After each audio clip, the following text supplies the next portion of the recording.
Now, what is hope? Hope is borrowing the joy of tomorrow today. Hope is looking ahead in the future, as my brother said earlier, and borrowing the joy of that day in the midst of our present suffering. It's as children of God to look ahead and see God there in a new body where our faith will be made sight. When all things that are sad become untrue, and we borrow that hope today.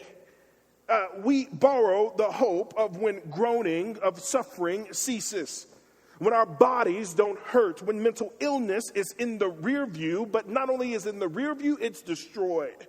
And where heartache and heartbreak, because every 13 and 14-year-old that breaks up with their significant other is heartbroken, when heartbreak will be replaced with an endless supply of contentment, we have hope.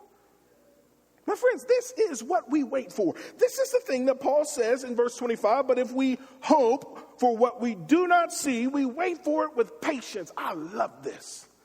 Your students are dying to find something that's real.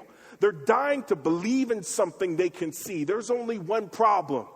The eyeballs by which they're trying to determine the legitimacy of God does not come from within them, it comes from God. Those eyeballs are faith. How can you instill faith in your students? It's to push them to hope. You see, I love this because the hope that I have is that one day Jesus Christ is going to crack that sky like an eggshell, and that he's going to forcefully insert himself into the scope of human history, erupting, as Dr. Smith likes to say, not erupt, E-R-R-U-P-T. That is a breaking from inside out. To erupt, I-R-R-U-P-T, is a breaking in. That Christ will break into the line of human history, will set havoc and chaos to all things, and there he will make all things new. I love the scene of Jesus at Lazarus' grave, because Jesus stands before the grave of a dead man and says, Lazarus, come forth. And I love the fact that he has to say, Lazarus, come forth, because if he just says, come forth, all hell is breaking loose.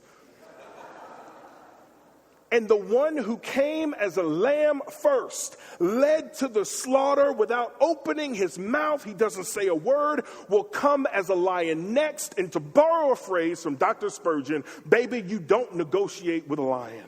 You see, here is our hope, that in our suffering, that in our pain, that in the effects of living in a fallen world, we are not without hope. We don't mourn without hope. We don't grieve without hope. We don't celebrate without hope, because our present sufferings cannot compare to the full revelation of the glory of God in the person of Christ Jesus. And there,